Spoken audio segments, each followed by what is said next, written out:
Hello and welcome to the Gooner Talk, back again with you guys for another episode of our preview series, our show in which we look ahead to the next Arsenal fixture. And today we're looking ahead to what has become an increasingly important and yet nervous home game against Southampton. To do these shows, as always, I'm joined by some of our members from the Discord server. If you'd like to join up as a member and help support the channel and appear on the show, then please do click the link in the description. But let me welcome my guest for today. First of all, it's Dan. It's been a while, but he's back. How you doing, mate? I think the last time I saw you was actually at the outside Tollington pub, was it not?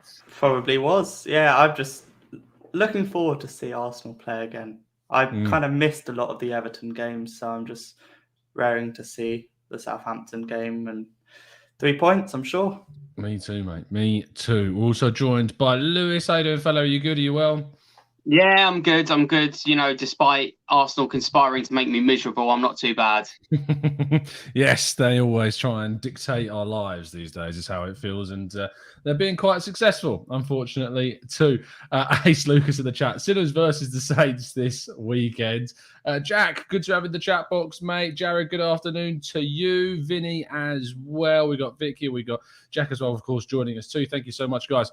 I know there's a lot of football going on this evening at the same time, so thank you so much for tuning in, and make sure you drop a like on the video and subscribe to the channel if you haven't done so already. Dan, we start with you. Southampton at home. Win or bin? Is that where we're at with this game?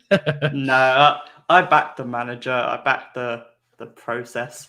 I think a few games ago, before the Liverpool game, we were quite happy, and we were 1 point off fourth or something like that. And then all of a sudden, a few bad games, and now everyone's jumping ship and say, "Oh, Arteta out. He doesn't know what he's doing." I understand there's some on-field choices that he makes that I'm not sure about, but I still back him. It's the players, I think, that are really letting us down. I mean, I actually think he did well bringing on Eddie and Nketiah and not Pepe, because we've seen Pepe on the pitch and he doesn't do anything.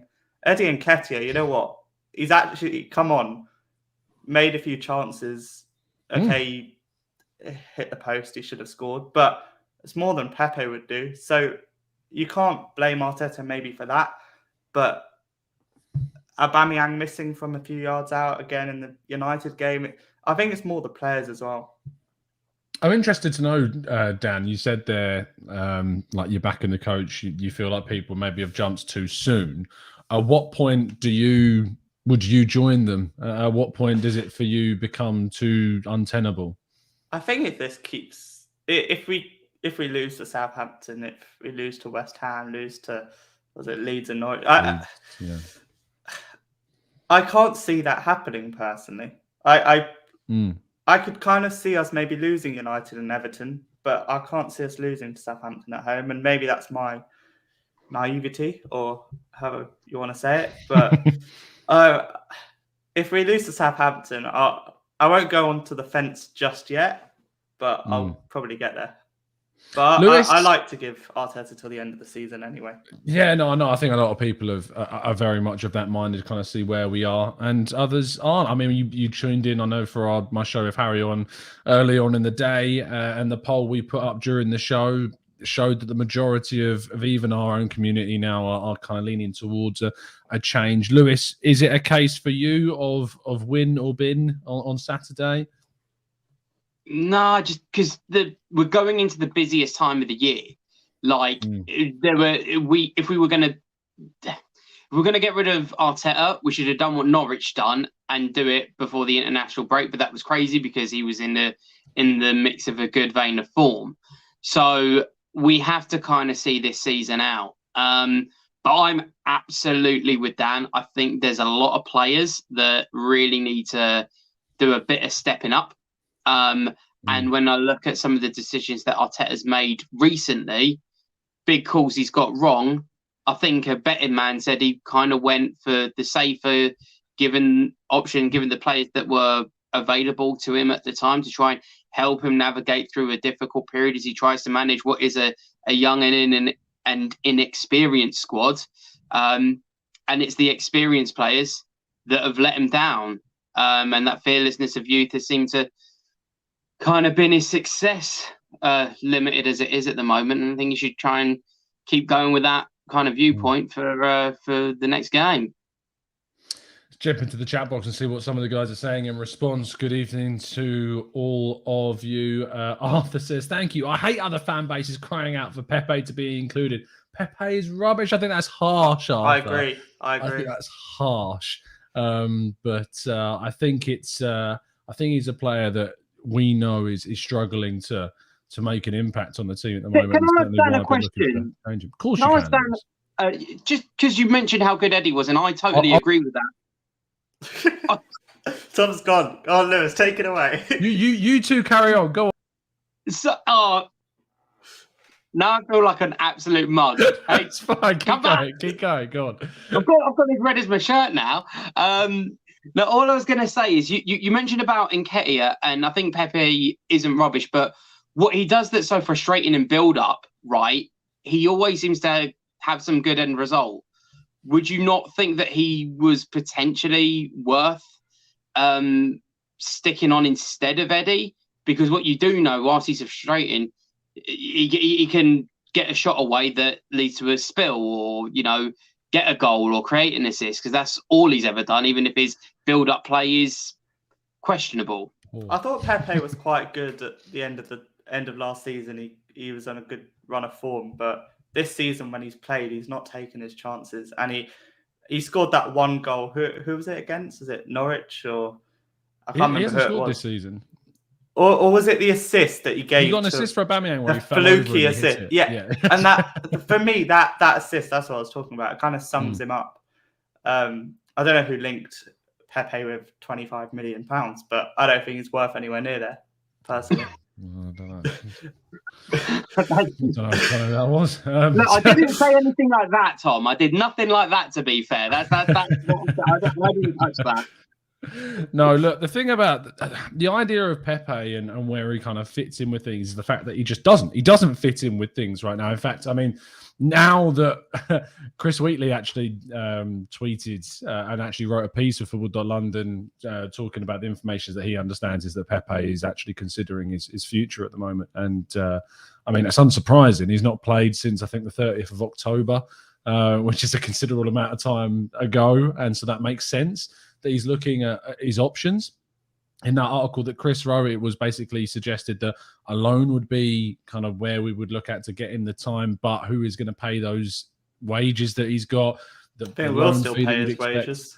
Yeah, I imagine that if there is that case, you'd see a portion of Arsenal would have to pay a portion of his wages. So yeah, I think that probably is where it makes sense. I think it's clear that Pepe's not great on the right hand side because he just seems stranded out there, and he's nowhere near like Saka level. I don't think he's too great on the left. I think we've got Smith Rowe who does a better job. I think Martinelli would probably do a better job. I'd maybe go last chance saloon, put him up front, see what happens.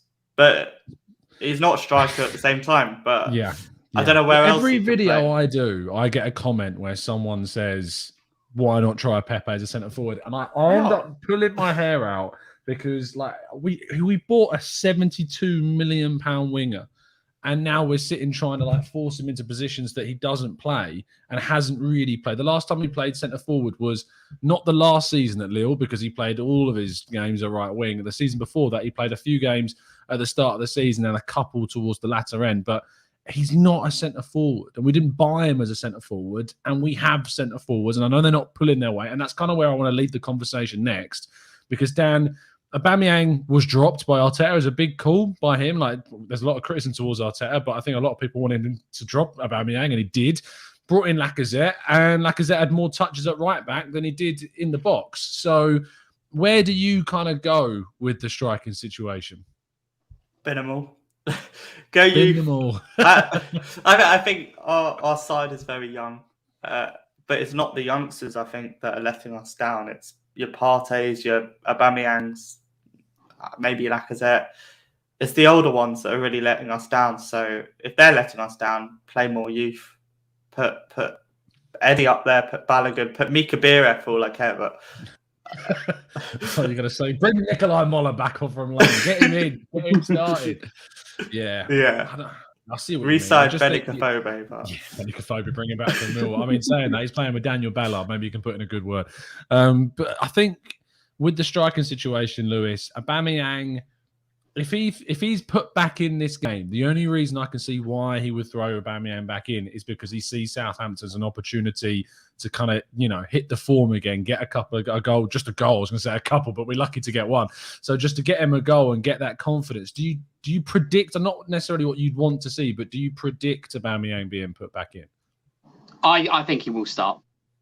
I think he's going to start. I think it was a kind of so I see some people speculate saying he was dropped because of him liking Ronaldo's Instagram post after the United game. Bad look for the captain. Shades of turning up late for Spurs. That's not what you do as our leader. I think he was a little bit, stuck on Eddie rather than Oba. I think that's also a little bit of a message. I mean, I get him. That was why. Do you think the liking of that Ronaldo picture had anything to do with his position in the team on last, what was it? Monday night it wasn't it? Yeah. I think was it on the Arsenal lounge that they said it, or one of the podcasts I've seen. I know the boys were talking about it. Mo was talking about it. Yeah. Yeah, I don't think that's the case, but I do think it's a bad look. Look, Oba's been poor in front of goal more or less all season, except for against West Brom's kids. He needs to take him time out of the side, but then Lacazette looked. His first start up front, and supposedly I only saw like the last 10 minutes of the game, and he was apparently dropping, as you mentioned, more touches in right back. So that's not really being a good centre forward. That's being a busybody, for want of a better word. Well, Arteta was interviewed before the game, and he was asked about the decision. He was like, "Well, Aubameyang gives you kind of more in the box, and he's a finisher, whereas Lacazette's more of your link-up player." But you can have strikers that are good at link-up. Olivier Giroud was good at link-up, but he wasn't at the end of the field, and he wasn't in his own half. Speaking of bringing players back and bringing members back, it's Chris. How are you doing, Chris? Hey. Are you well, mate? Are you good? No. I'm good. How are you, Tom? Very good. It's been a long time. You're looking well, mate. How have you been? Good. I've been well. Moved into a new place, as you can see from the background. Things have been good. Lovely stuff, mate. Where's your head at in regards to kind of Saturday? Is it win or bin for Arteta? I realistically, I don't think KSC will make that decision swiftly enough. So I don't think it's win or bin yet for him. For you, is it win or bin, or has it already been for you? I've been at the same place as you, Tom. I've been there since the end of last season, and I don't think he's made enough progression since then to warrant actually being manager of Arsenal still. Fair enough, mate. Fair enough. Let's go on to the lineups. I think we're going to start with Lewis. Talk us through your team and do it as slow as you like, because I'm just about to build Chris's. So go for it, mate. So I think the back four or the back five I really think picks itself. I think Tierney is our best left back, and we need to get him playing. What I said before about experience letting the side down, you could maybe make an argument for Xhaka coming in there to give him some minutes, but it's the same kind of Xhaka to Tierney ode again. So I think Maitland-Niles and Lokonga played together once or twice and looked very good. Maitland-Niles immensely disciplined, very athletic, can cover ground. Lokonga can be more expansive, and I don't think if we're saying the take out Oba for consistently being underperforming, I think you've got to have that conversation about Partey as well. Ødegaard, really like Ødegaard. He's obviously chipping in with goals and assists these days. So that's why we bought that guy to be our main creator. Saka, number one right wing. I've gone with Tavares as left wing because just kind of what we sort of said before. Do you go with? I'm going on the basis that I don't think Emil Smith-Rowe is going to play because I still think he might be unfit, whether he starts on the bench or whatever. So who'd you pick? Do you go Oba left wing and Lacazette up top? No. Do you go Oba up front and Martinelli left wing? Oba shouldn't be playing. No. And then I thought to myself, Tavares is really good at cutting inside with that right foot. I mean, he's going to be shooting whether he's at left back or right back, and he's probably going to shoot from the bench himself anyway if he gets half a chance. So why not play him and see if you can develop some form of partnership with Tierney? Not as a long-term situation, but like I said last time I was on, I'd be curious to see how the two of them play in a back five together. And I think he's got the technical capability and the unpredicting nature to play left wing and have the more traditional structured attacking Tierney doing the overlapping. I think Martinelli has to be our striker. He's the only one who looks sharp in terms of his movement.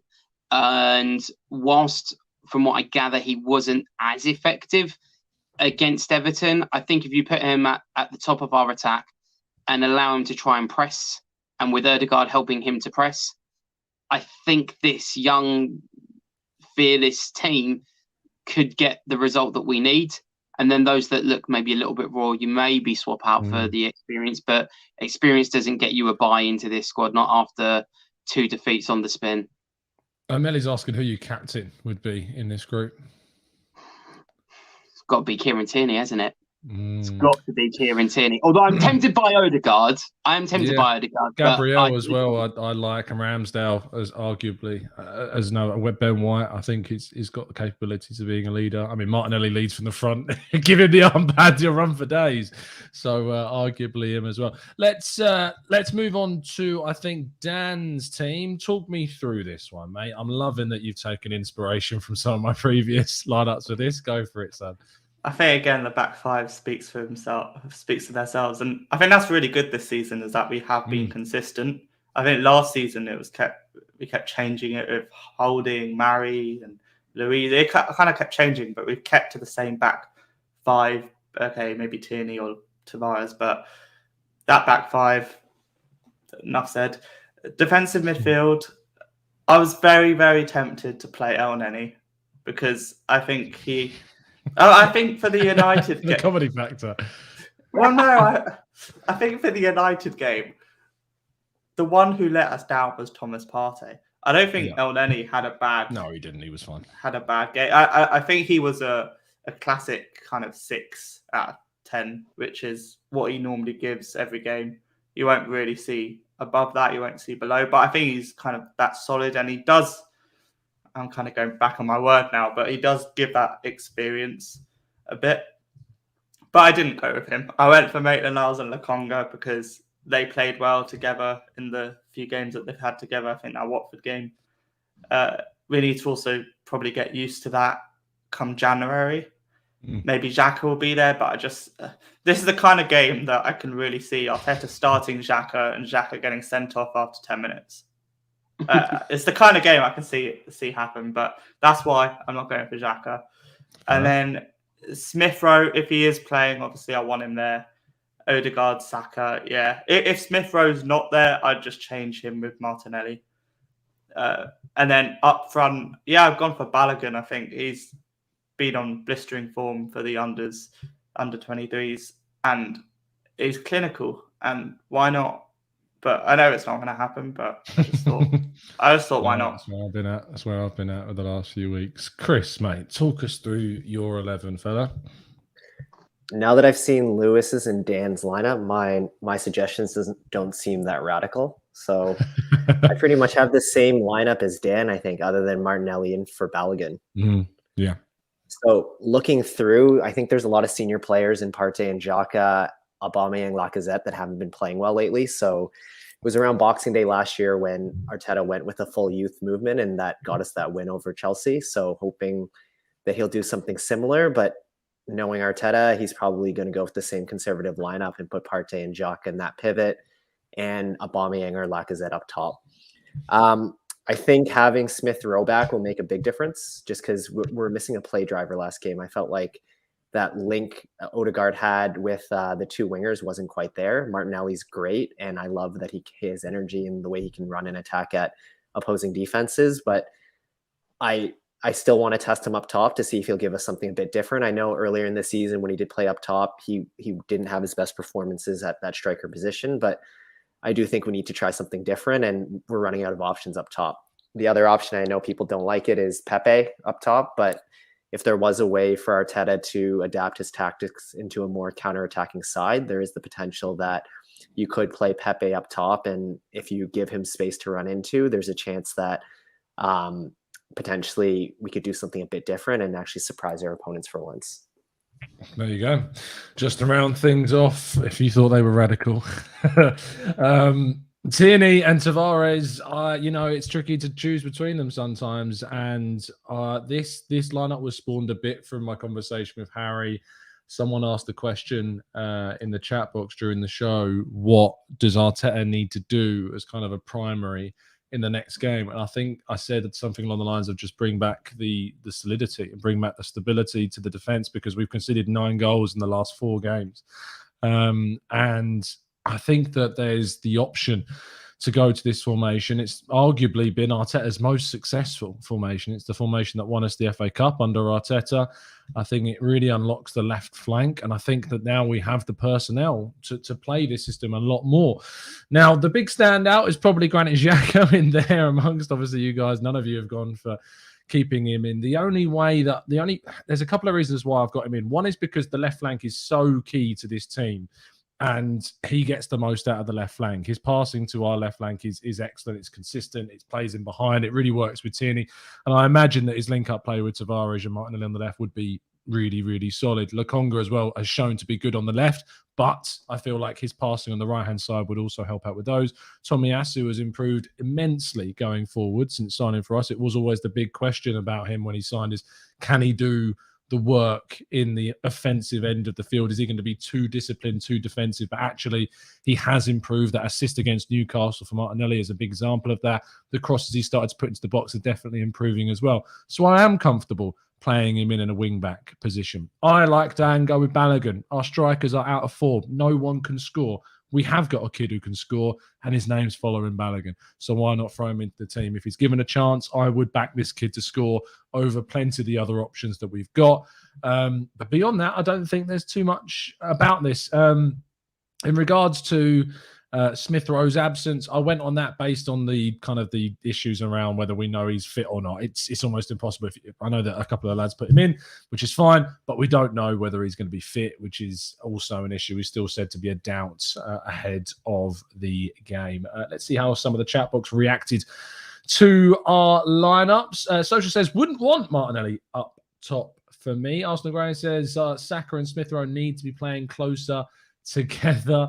Byron says, I hope Arteta keeps Aubameyang and Lacazette out of the team for this coming game. John says, I'm good with Chris's team as well. Simon says, I'm down with Dan's team. I'm going to scroll up to where Lewis was talking, where Harvey says, I like that one. So there's support for everybody's lineups in the chat box this afternoon. We finished the show, as always, with predictions. So chat box, if you could start throwing those predictions for the game on Saturday into the chat. We're going to start with Chris, who I know is not only going to give us a prediction, but kind of an update on his feelings around the manager.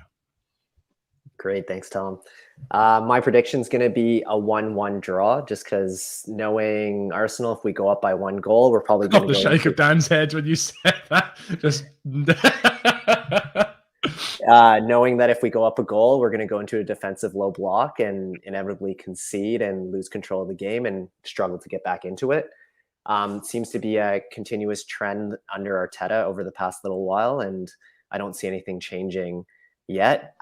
He kind of talks to the media about being a fully expansive attacking side, but we have yet to see that throughout his entire career. I think it's been almost 2 years now that he hasn't been able to coach an offense.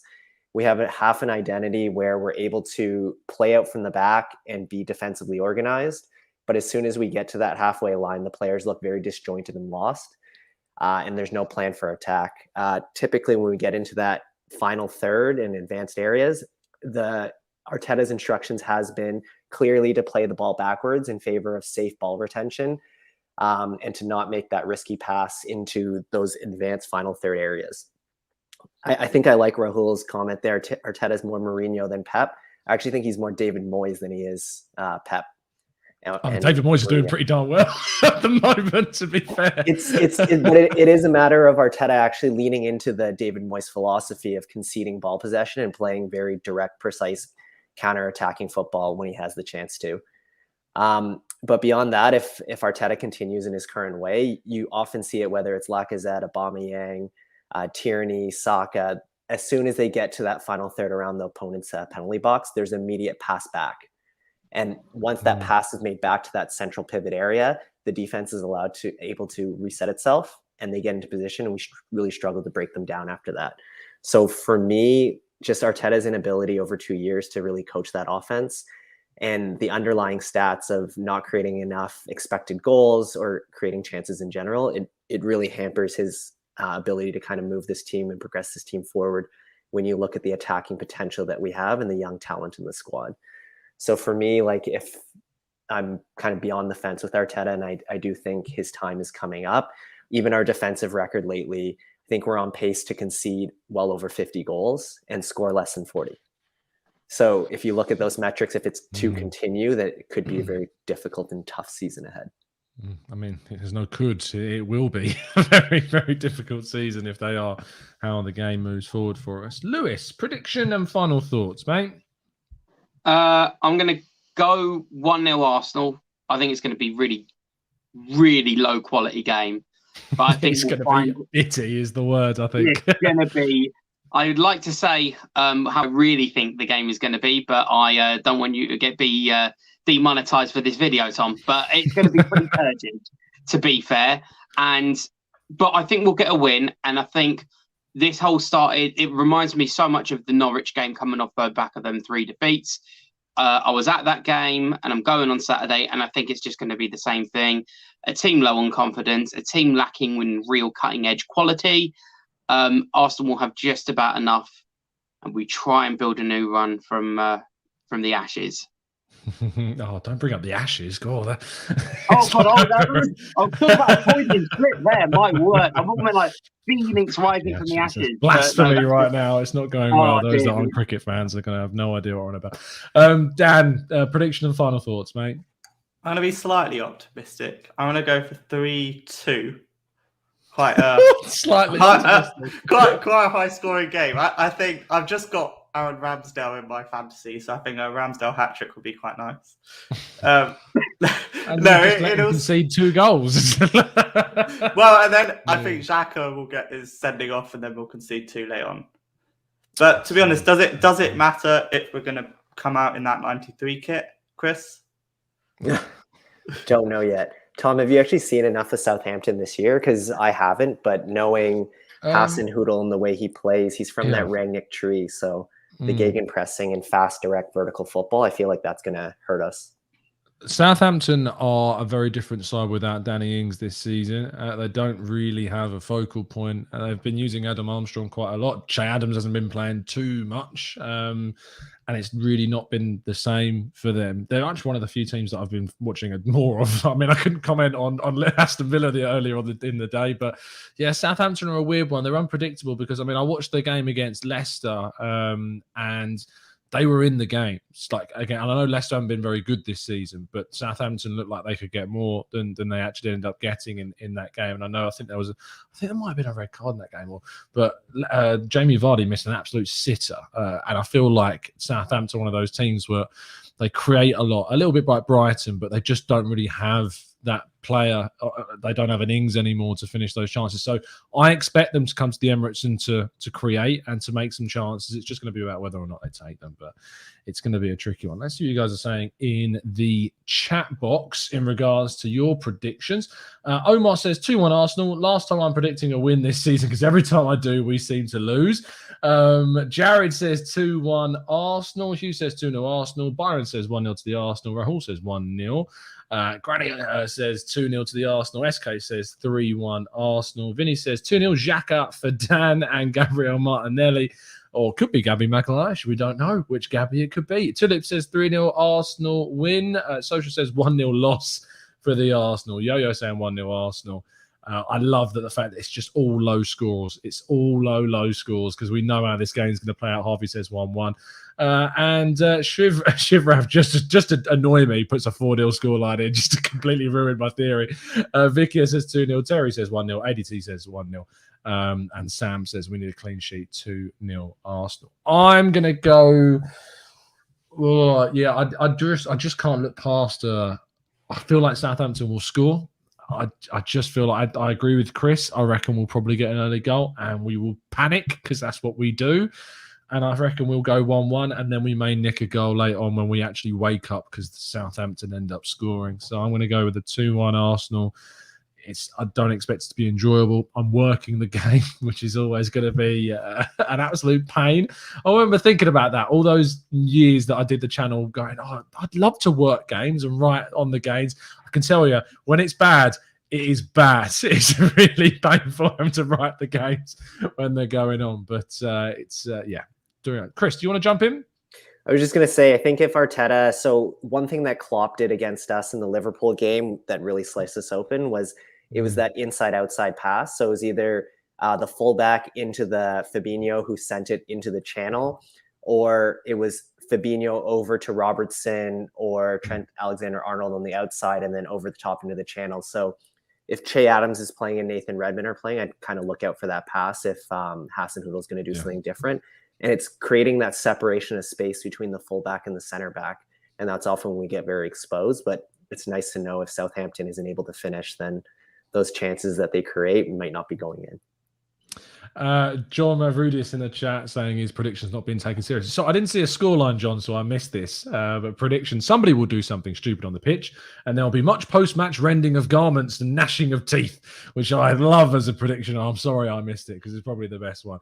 Omar, I'm not stealing your prediction, mate. You're the one who always asked me to bring mine up, and I feel like it's a fair one. Who are your scorers? We'll score. Erdegaard will score his third goal in 3 games to mug off all the haters, for the Erdegaard haters. And I think, who's going to score for Southampton? Is Theo Walcott fit still? I reckon he'll come on and score. And who's going to get a late corner? Gabriel probably from a corner, just jumping up at the end. With that, we'll wrap things up. Thank you to my panel. Chat box, if you could show some love to the guys, they've been fantastic, as they always are. Dan, thank you so much, mate. Tell people where they can find you. Cheers. Thanks for having me on. Yeah, you can find me in the Discord server. I say I'm always on there. I haven't been recently too much, but... If you like arguing, Dan's your man. He'll debate you on anything. Hit me up. Sure, go for it. But yeah, on Instagram as well. There you go. Absolutely. No, some really good debates going on in the chat. I was scrolling through the feeds. There was Chris, I think you entered the Discord, was it yesterday, and immediately got into an argument within seconds. That was not an argument, a debate. It's not an argument, but you know what I mean? I love that. I was like, Chris, it's like he never left. So Chris, welcome back, mate, and glad you're on the show, and tell people where they can find you. You can find me in an igloo in the white north of Canada. It's typically where I've been for the last little while. So if you're willing to get cold, and you can find me on the Discord. I also write for Canadian football, the national team here and there. So nice. You can find me at Waking the Red if you're interested in learning more about the rise of Canadian football in the country. And it is on the rise. I mean, I've talked about this a number of times about the kind of the creation of the CSL and how things are improving, and you're seeing some really good talents come out of the country. Absolutely. Theo Corbin, who's doing very good on loan at Sheffield Wednesday, scoring a couple of goals recently too, which is great to see. And of course, you've got the big hitters like Davies and Jonathan David too. So looking forward to seeing the World Cup, Canada, North American World Cup soon. So that's going to be an interesting one to see where they rank. Go on, Chris. Steven Eustáquio is a name to watch if you're looking for a midfield talent. Not well known in Portugal, but he's been incredible for Canada. I think he's ready for a big move to a bigger club. Stuff. Better than Xhaka? Much better than Xhaka. Let's do it. Sign him up. Cheap too. Lewis, thanks so much, mate, for coming on. Tell people where they can find you. Find me in the Discord, and you can find me on Twitter at the Ilford Pele.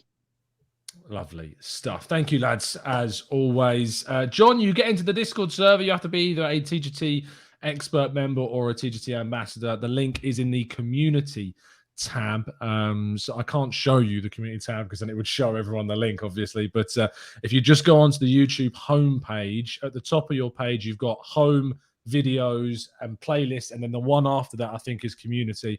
So if you click on that tab, the link will be in there for the Discord. If it doesn't work, send me a DM over on Instagram or on Twitter, and I'll send in the new one. I'll put the new one in because it goes out of date basically. So just let me know. But thanks for always coming on, guys. Really appreciate your time, and Chatbox, you've been an absolute pleasure to join as well as always. I'll be back tomorrow morning, 8 a.m. for your next show, and then the youth show, which I promised would be this evening, but I've had to push it back.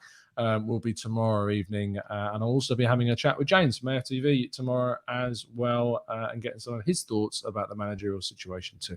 Have a fantastic day, enjoy your evening, and as always, up the Arsenal.